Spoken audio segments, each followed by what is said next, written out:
నమస్తే, this is Murthy from Bhubaneswar. అవునండి, భువనేశ్వర్ టౌన్కి వచ్చాను. ఒక చిన్న మీటింగ్ ఉండి భువనేశ్వర్ రావడం జరిగింది. ఈ భువనేశ్వర్ యొక్క సిటీని చూడడం ఇది నేను మూడోసారి. ప్రస్తుతం మీకు కూడా చూపించే ప్రయత్నం చేస్తున్నాను, చూడండి. అంటే అన్ని వీధుల్లాగానే భువనేశ్వర్ టౌన్ కూడా బాగానే ఉందండి. ఇది ఒకప్పుడు భువనేశ్వర్కి ఇప్పటికీ అంటే ఇంచుమించు ఒక 120 ఫీట్ వెడల్పు రోడ్లతో ఉన్నాయి విస్తారంగాను. అంటే అంతేనా, స్టేట్కి క్యాపిటల్ కదండి, ఆ మాత్రం ఉండాలి. అంటే మన హైదరాబాద్ సికింద్రాబాద్తో పోల్చుకుంటే కాస్త తక్కువేమో అనుకుంటున్నాను. కానీ ఈ కళింగ రాజ్యం కదా, దీని కల్చర్ అంతా వేరేగా ఉంటుంది. ఈ ద్రావిడ సంస్కృతి కళింగల సంస్కృతి అంతా మీకు తెలియదే ఉందండి. ప్రస్తుతానికి వచ్చి చూసారు కదా, రైల్వే స్టేషన్ ఆపోజిట్లో ఉన్నాను కరెక్ట్గా. చూడండి, వీలైనంత వరకు చూపిస్తూ ఉంటాను. హర హర మహాదేవ్ శంభో శంకర్, ఓం నమః శివాయ. చూసారు కదా, అంటే ఏ దేశ ప్రగతి అయినా, అది రాష్ట్రమైనా గ్రామమైనా ఇది ఏదైనా సరే, రోడ్ల రహదారుల విస్తీర్ణం అనేది పక్కాగా ఉండాలండి. రహదారులు బాగుంటే కనుక కంపల్సరీగా డెవలప్మెంట్ వస్తుంది ఆటోమేటిక్గా. కాబట్టి ప్రభుత్వాలు ఎన్ని వెల్ఫేర్ యాక్టివిటీస్ చేసినప్పటికీ ఈ రహదారుల విస్తీర్ణం మీద దృష్టి సారిస్తే డెవలప్మెంట్ అదే వస్తుందండి. అంటే ఒక అడవుల్లోకి ఎడారుల్లోకి కూడా మౌలిక సదుపాయాలు కల్పించారనుకోండి. అంటే మౌలిక సదుపాయాలు అంటే మీకు తెలియనే ఉందండి, రోడ్లు కానీ వాటర్ కానీ కరెంటు కానీ ఇంకా అటువంటివి అనమాట. చేస్తే ప్రజలు ఆటోమేటిక్గా వెళ్ళి అక్కడ నివాసం ఏర్పడుతుంటారు, ఇండస్ట్రీస్ ఏర్పడుతుంటాయి, అన్ని రకాలుగా అభివృద్ధి చెందుతుంది. ఏమంటారు? ఇదిగోండి, మనం ఇప్పుడు వెళ్తున్నాం కదా, ఇది మన అసెంబ్లీ మినిస్టర్స్ క్వార్టర్స్ అట. మనం వెళ్ళి చూసేది అంతాను. ఇంకా ఎస్కాట్ అంతా గట్టిగా ఉంది. అంటే మినిస్టరియల్ సెక్షన్ కదా, సెక్రటరియల్ సెక్షన్ అంతా ఇటువైపే ఉందన్నమాట. सामने कौन है सर? विधानसभा है। विधानसभा, हाँ अभी असेंबली अटा विधानसभा। नवीन पटनायक के नहीं मोहन माझी नवीन पटनायक वो चला गया, वो पीछे वाला बीजेपी है। हाँ बीजेपी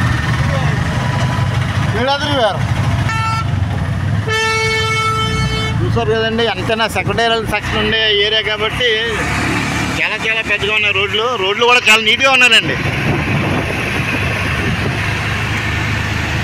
ఇప్పుడు మన అసెంబ్లీ చుట్టూ జర్నీ చేస్తున్నాం. ఇంకో దేశ నాయకుల యొక్క స్టాచ్యూలు ఎక్కడికక్కడ పెట్టారు రోడ్డు పక్కన.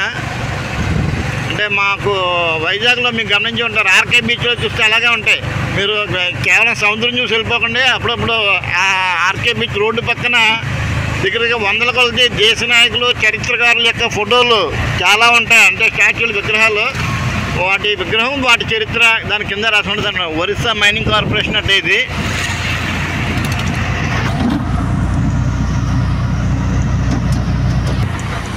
కృషి భవన్ అని ఉంది. మరి కృషి భవన్ అంటే మరి అది కూడా గవర్నమెంట్ పబ్లిక్ ఇదే, గవర్నమెంట్ బిల్డింగే, ఇన్ఫర్మేషన్ అండ్ టెక్నాలజీ. ఇదిగోండి, ఇది పోలీస్ కమిషనరేట్ అట, కమిషనర్ ఆఫీసు. బాగుందండి. జాతి నెంబర్ బ్యాగ్లో ఉంది. సూర్యద్వారకమా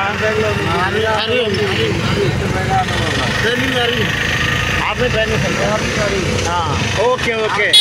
భువనేశ్వర్ ఇప్పుడు డిఫెన్స్ అండి, ఆర్మీ ట్రైనింగ్ సెంటర్ అంట. కళింగపూర్ మొత్తం డిఫెన్స్ వాళ్ళు అందరూ ఉన్నారు.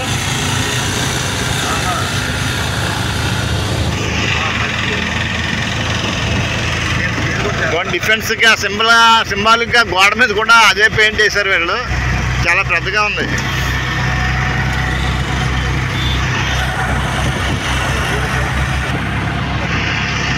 కాకపోతే ఇక్కడ ఒకటి గమనించాలండి, అంటే అన్ని భాషలకు స్థానిక భాష అంటే లోకల్ లాంగ్వేజ్ ఇంపార్టెంటే కాదనట్లేదు. కానీ ఇప్పుడు జాతీయ భాష అయితే మనకి హిందీ ఉంది, నేషనల్ లాంగ్వేజ్ ఇంటర్నేషనల్ లాంగ్వేజ్ ఒకటి ఇంగ్లీష్ అండి. అంటే అన్ని దేశాలు అందరూ చదవదగ్గ లాంగ్వేజ్ అనమాట. అంటే ఇక్కడ ఏ బోర్డు చూసినా ఈ ఒరియాలో రాసింది. అంటే ఇప్పుడు నారాయణకి ఒరియా రాదు, అంటే ఇంగ్లీష్ అనేది కామన్ లాంగ్వేజ్ కాబట్టి ఇంగ్లీష్ కూడా వాడితే బాగుంటుంది. అది ఏ రాష్ట్రమైనా, ఇటు ఒరిస్సా కానీ, ఆంధ్ర కానీ, తెలంగాణ, ఛత్తీస్గఢ్, ఢిల్లీ, వాటర్ ఎట్నింది, ఇది కామన్. ఏ దేశం ఎగినా ఎక్కడికి వెళ్ళినా పొడరాని తల్లి భూమి భారత్ అంటారు, అది వేరే విషయం. ఇప్పుడు మనం అన్ని రంగాల్లోనూ మనం డెవలప్ అవుతున్నాం కాబట్టి వేరే వేరే ప్రాంతాలకు వెళ్ళవలసి ఉంటుంది. వెళ్ళాలనుకుంటే కనుక ఈ భాష అనేది కంపల్సరీగా ముఖ్యం. ఆ భాష అనేది కామన్ లాంగ్వేజ్గా ఇంగ్లీష్ ఉంది కదా, అది మనకు తెలియదు, అందరికీ తెలిసిందే.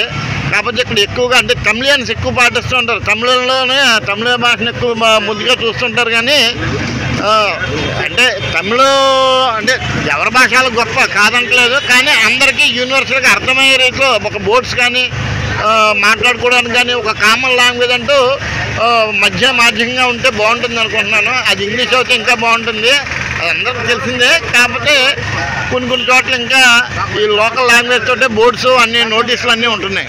స్టేడియం ఇదిగోండి, స్టేడియం వచ్చిందండి, కళింగ స్టేడియం. అది నేషనల్ స్టేడియం అని మీరు గమనించి ఉంటారు. క్రికెట్ స్టేడియం అప్పుడప్పుడు మన క్రికెట్ ఇవన్నీ అవుతున్నాయి కదా, కాంపిటీషన్స్ అన్నీ అవుతూ ఉంటాయి, క్రికెట్ మ్యాచ్లు.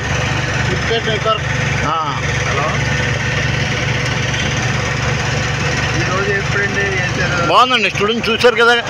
స్టేడియం అంటే స్టేడియమే. వైజాగ్లో కూడా ఇంటర్నేషనల్ స్టేడియం ఉంది, ఈ కళింగ స్టేడియం కూడా ఇంటర్నేషనల్ స్టేడియమే లేండి.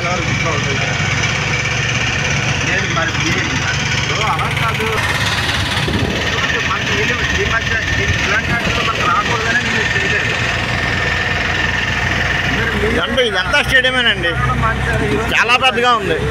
మనకి ఎప్పుడు ఇవ్వాలి? 25వ తారీఖు ఇవ్వాలి. మీరు అందుకే నేను అందుకే మీరు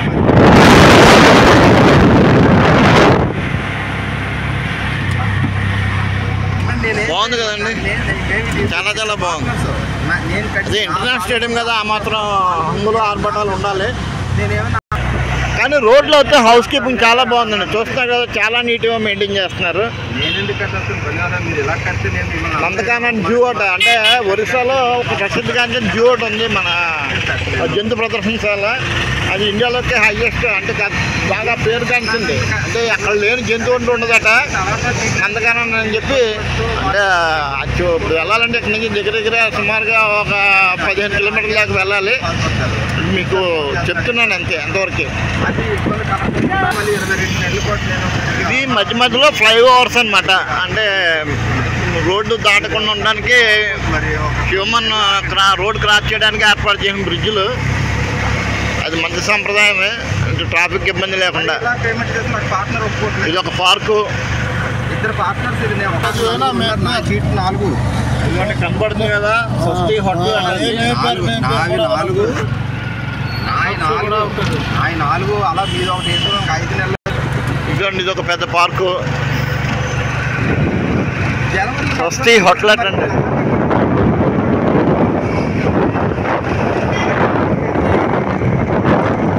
బాగుంది కదా, ఇంటర్నేషనల్ హోటల్. కాపాడుతున్నారు, ఇదిగో నాల్కో కాపాడుతున్నారు, సెంట్రల్ గవర్నమెంట్ ఆర్గనైజేషన్ అండి.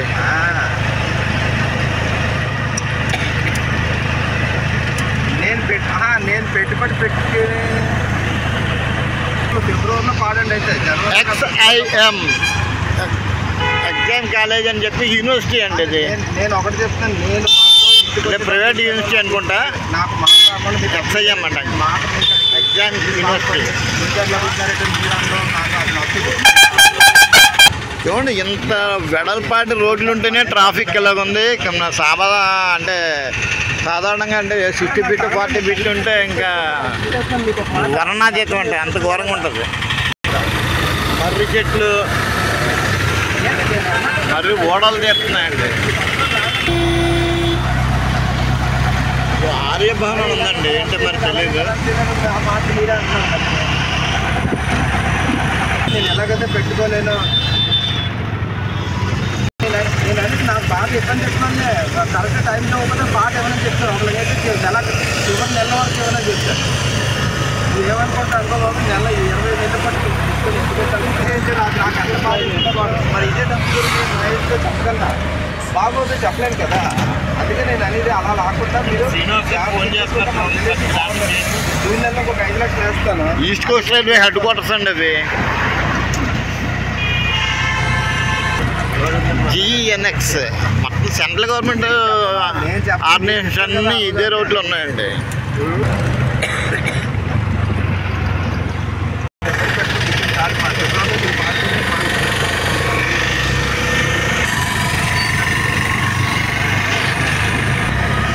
ఒకటేంటండి మొత్తం ఇంచుమించు చాలా వరకు రోడ్డు విస్తరణ మాత్రం చాలా బాగుంది. పదే పదే చెప్తున్నాను.